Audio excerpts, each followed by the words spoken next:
वंदे वंदे वंदे। झगड़िया विधानसभा क्षेत्र से भारतीय जनता पार्टी के लोकप्रिय प्रत्याशी श्री रितेश भाई वसावा जी, प्रदेश उपाध्यक्ष गुजरात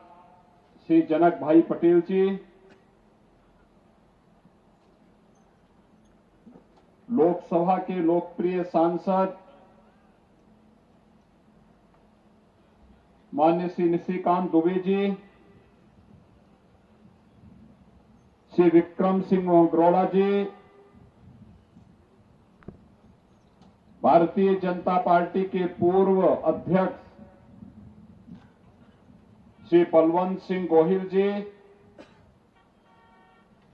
सेवंत भाई वसावा जी, श्रीमती रीनाबेन वसावा जी, श्री पृथ्वी सिंह गोहिल जी, श्री अतुल भाई पटेल जी, श्री मनसुख भाई वसावा जी, रवजी भाई वसावा जी, जिग्नेश मिस्त्री जी, धर्म सिंह वसावा जी, प्रकाश भाई देसाई जी, मदन भाई वसावा जी, रमेश भाई कानी जी और भारी संख्या में झगड़िया विधानसभा क्षेत्र से जुड़े हुए मेरे सभी उपस्थित भाइयों बहनों, मैं भरूच की इस धरती को, जहां के हर जल की बूंद में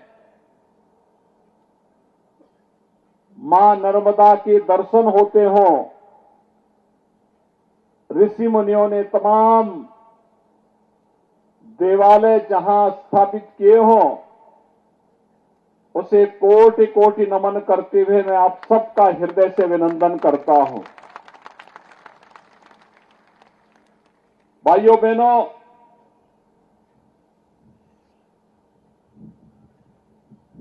आप सभी का सौभाग्य है इस गुजरात की धरती ने हर संकट के समय में देश को नेतृत्व दिया है। आप याद करिए,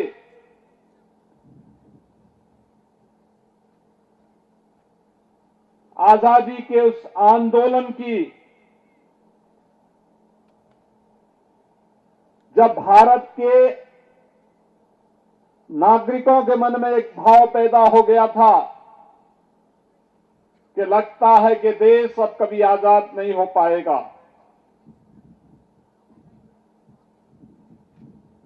आज से ठीक 100 वर्ष पहले राष्ट्रपिता महात्मा गांधी का नेतृत्व भारत को प्राप्त हुआ था। देश की आजादी को राष्ट्रपिता महात्मा गांधी के नेतृत्व में जब भारत ने लड़ा, सरदार वल्लभ भाई पटेल जैसे नेताओं का नेतृत्व मिला, तो देखते ही देखते जो कार्य असंभव दिखाई दे रहा था, भाइयों बहनों, 1947 में भारत आजाद हो गया। हम सब एक स्वतंत्र भारत के नागरिक बन गए।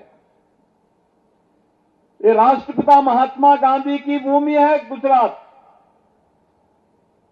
लौह पुरुष सरदार वल्लभ भाई पटेल की भूमि है गुजरात। अंग्रेजों ने जिस भारत के बारे में देखा था कि अब हम भारत को स्वतंत्र नहीं होने देंगे, और अगर भारत स्वतंत्र भी होगा भी तो इस भारत के इतने टुकड़े कर देंगे कि भारत कभी खड़ा नहीं हो पाएगा। लेकिन लौह पुरुष सरदार वल्लभ भाई पटेल की दूरदृष्टिता, दृढ़ इच्छा शक्ति के सामने अंग्रेजों के सारे षड्यंत्र फेल हो गए। 563 से अधिक रियासतें भारत गणराज्य का हिस्सा बनी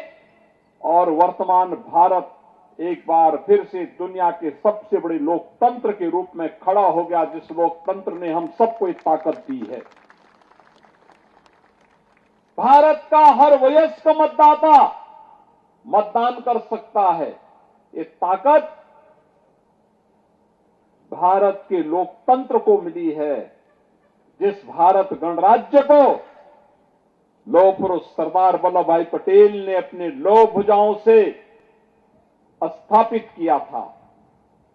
और भाइयों बहनों, जब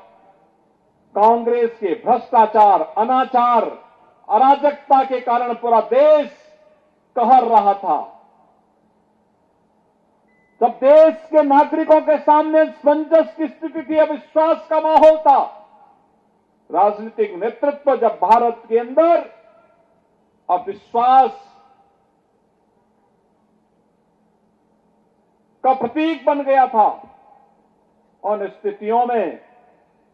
गुजरात के तत्कालीन मुख्यमंत्री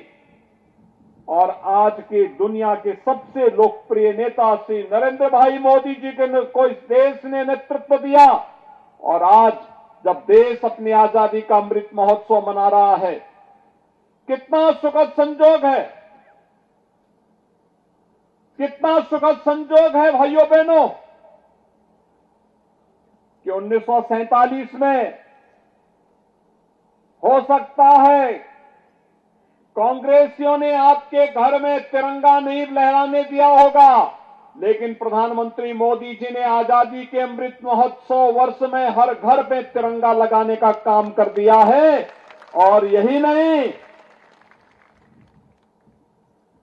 जिस ब्रिटेन ने भारत पर 200 वर्षों तक शासन किया,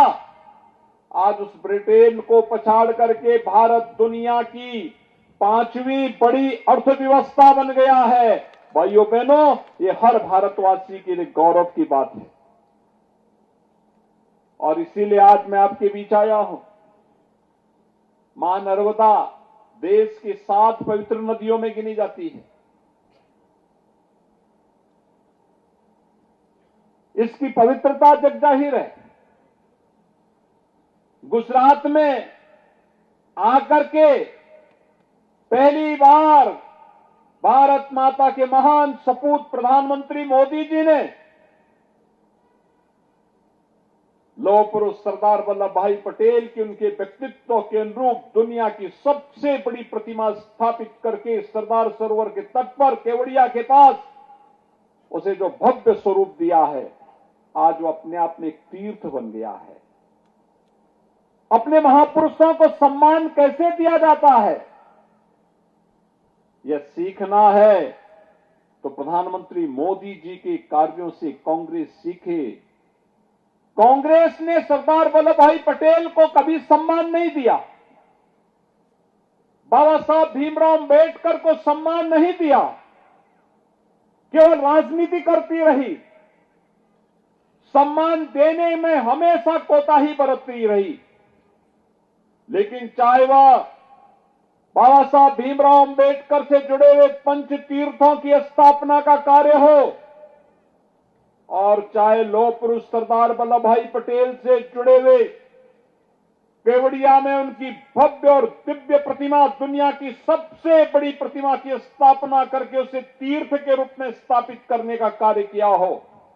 ये प्रधानमंत्री मोदी जी ने किया है। उनके नेतृत्व में भारतीय जनता पार्टी की डबल इंजन की सरकार ने ये काम सब किया है। और इसलिए भाइयों बहनों, आज मैं आपके बीच आया हूं आपसे कहने के लिए, ये क्षेत्र हमारे लिए तीर्थ है। भगवान कृष्ण को जब मथुरा छोड़नी पड़ी थी,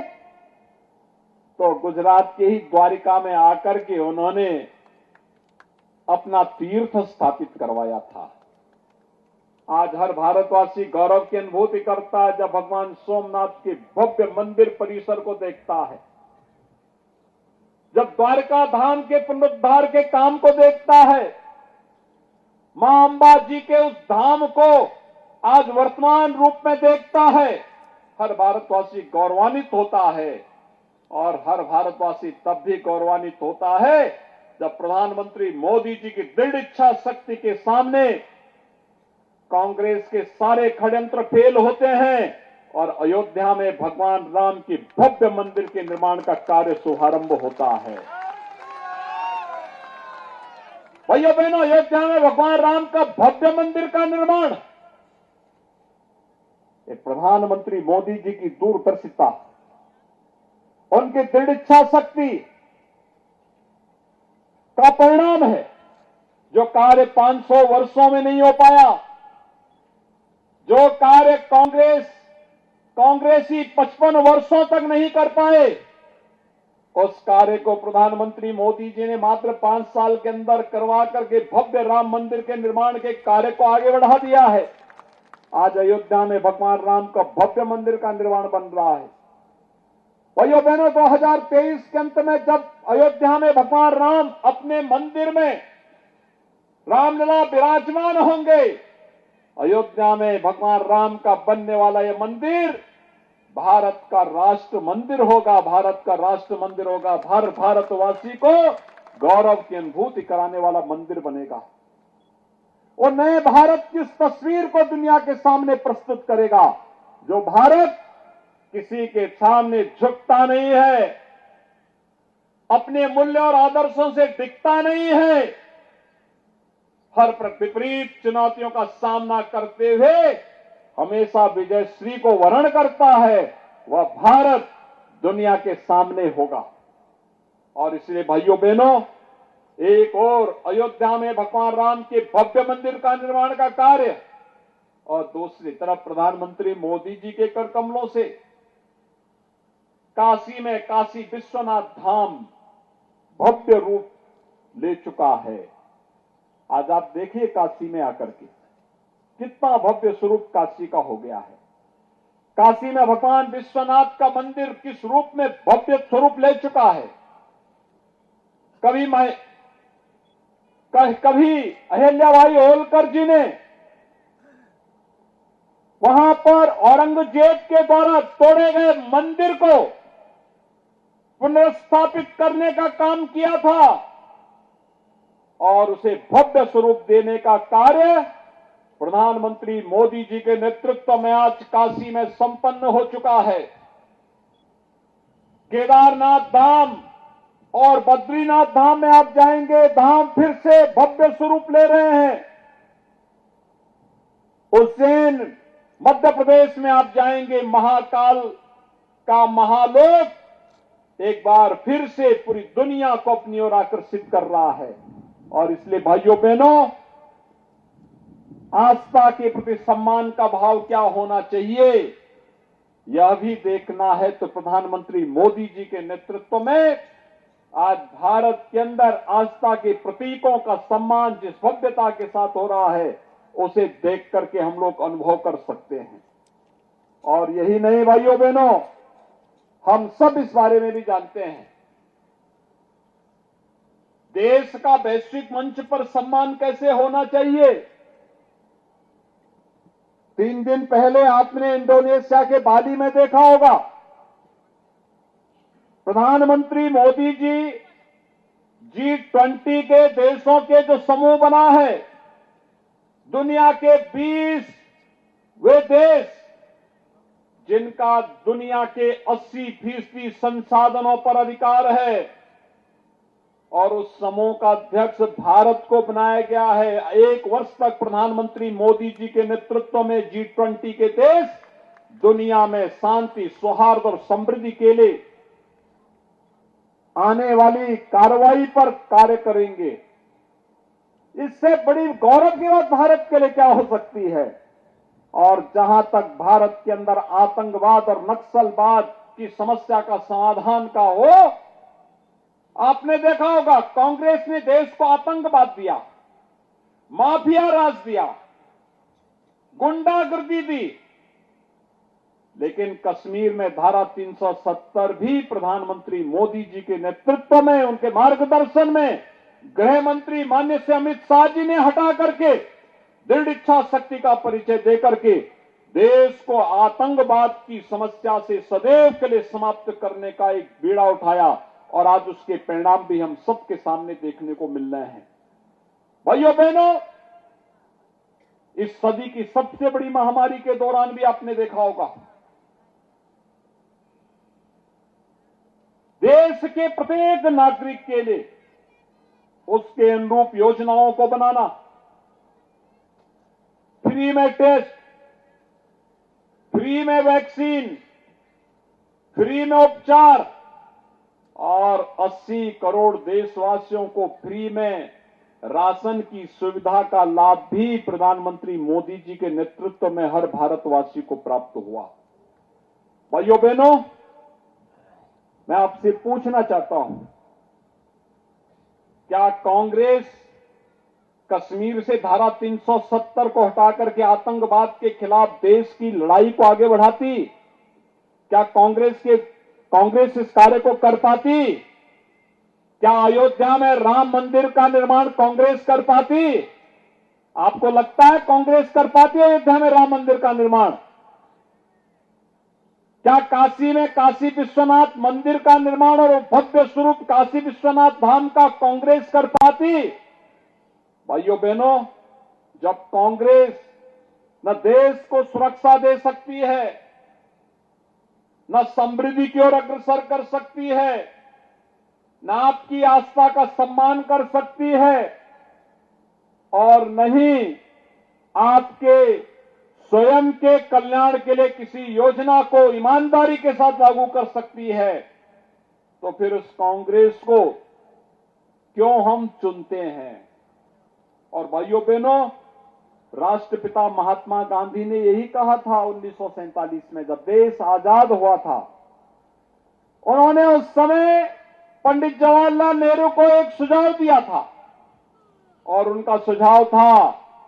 कि समय आ गया है जब कांग्रेस को विसर्जित कर देना चाहिए। और मैं तो झगड़िया से जुड़े हुए आप सभी भाइयों बहनों से कहूंगा, भरूच वासियों से इस बारे में अपील करूंगा कि समय आ गया है जब इस खंबात की खाड़ी में कांग्रेस को फेंक करके कांग्रेस मुक्त भारत की राष्ट्रपिता महात्मा गांधी के सपने को हम साकार करने में अपना योगदान दें। आप लोग सहमत हैं? सभी लोग सहमत हैं? भाइयों बहनों, आज गुजरात मॉडल देश के अंदर और दुनिया के अंदर माना जाता है। गुजरात मॉडल विकास का, गुजरात मॉडल लोक कल्याण का, गुजरात मॉडल शांति का, गुजरात मॉडल अराजकता पर विकास और राष्ट्रवाद की विजय का। इस मॉडल को हमें जन जन तक पहुंचा करके पूरे देश और दुनिया के सामने पहुंचाना है और इस देश से हर गुजरातवासी को गौरव की अनुभूति होनी चाहिए। और मैं आप सबसे अपील करने के लिए आया हूं कि भाइयों बहनों, झगड़िया के सभी मतदाता भाइयों बहनों से, सभी भरूच के मतदाता भाइयों बहनों से मैं अपील करूंगा कि भारतीय जनता पार्टी के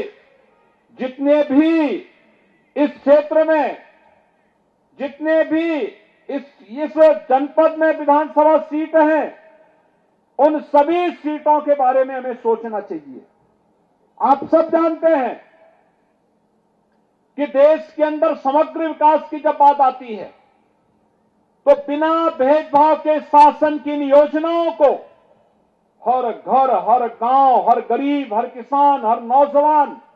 तक पहुंचाने का कार्य भी भाजपा की सरकार ने किया है। अभी 15 नवंबर को हम लोगों ने देखा होगा, इस देश ने जनजातीय गौरव दिवस मनाया है। पहली बार ट्राइबल्स के लिए भी कोई दिवस है और उनको उनके हकों को उपलब्ध करवाने के लिए, उनके लिए वनाधिकार में संशोधन करने का कार्य हो, जमीन के पट्टे आवंटन का कार्य हो, उन्हें आयुष्मान भारत की सुविधा का लाभ देने का कार्य हो, उनके घर में बिजली पहुंचाने का कार्य हो, उन्हें आवास की सुविधा और शौचालय की सुविधा देने का कार्य हो, यह भी प्रधानमंत्री मोदी जी के नेतृत्व में और गुजरात के लोकप्रिय मुख्यमंत्री श्री भूपेंद्र भाई पटेल के नेतृत्व में डबल इंजन की सरकार इस कार्य को गुजरात के अंदर हर ट्राइबल तक पहुंचाने का कार्य की है, हर जनजातीय भाई के सामने पहुंचा के घर तक पहुंचाने का कार्य की है। ये जनजातीय गौरव दिवस 15 नवंबर की तिथि को महान स्वतंत्रता संग्राम सेनानी भगवान बिरसा मुंडा की स्मृतियों को ताजा बनाए रखने के लिए इस गौरव दिवस का आयोजन प्रधानमंत्री मोदी जी ने ही किया था और वही कार्यक्रम आज देश के अंदर हर एक क्षेत्र में इस कार्यक्रम को आगे बढ़ाने का कार्य हो रहा है। मुझे भी इस अवसर पर उत्तर प्रदेश के सोनभद्र जनपद में, जिस जनपद में 15 प्रकार की जनजातियां निवास करती हैं, उनके बीच में एक भव्य समारोह में जाने का अवसर प्राप्त हुआ था और मैंने देखा था कि प्रधानमंत्री मोदी जी के आने के बाद उन जनजातीय बंधुओं के बारे में कितनी योजनाएं उनके लिए चली। उनके लिए छात्रावास बन रहे हैं, फ्री एजुकेशन की व्यवस्था है, फ्री में हेल्थ की व्यवस्था है, उनके लिए आवासीय पट्टे उपलब्ध कराए जा रहे हैं, जमीन के पट्टे उपलब्ध कराए जा रहे हैं, उन्हें आवास फ्री में उपलब्ध करवाया गया है, उनके लिए रोजगार की तमाम सुविधाएं वहां विकसित की गई हैं। ये कार्य पहले भी हो सकता था, लेकिन भाइयों बहनों, कांग्रेस के पास न इस प्रकार की दृष्टि थी और न ही वह गरीबों का, दलितों का, जनजातियों का, वनवासियों का इनका उत्थान ही करना चाहती थी, क्योंकि कांग्रेस के लिए तो केवल अपने एक परिवार के बारे में सोचना और उनके हितों के लिए कार्य करना ही उनके लिए एकमात्र यही कांग्रेस का उद्देश्य रह गया है। और यही कारण है भाइयों बहनों, यही कारण है कि राष्ट्रपिता महात्मा गांधी को भी कहना पड़ा था, आजादी के बाद वो जानती थी कांग्रेस अब भटक चुकी है, अपने मार्ग से भटक जाएगी। नमस्कार, मैं हूं मानक गुप्ता। अगर आपको हमारा ये वीडियो पसंद आया हो तो इसे लाइक और शेयर जरूर करें और हां,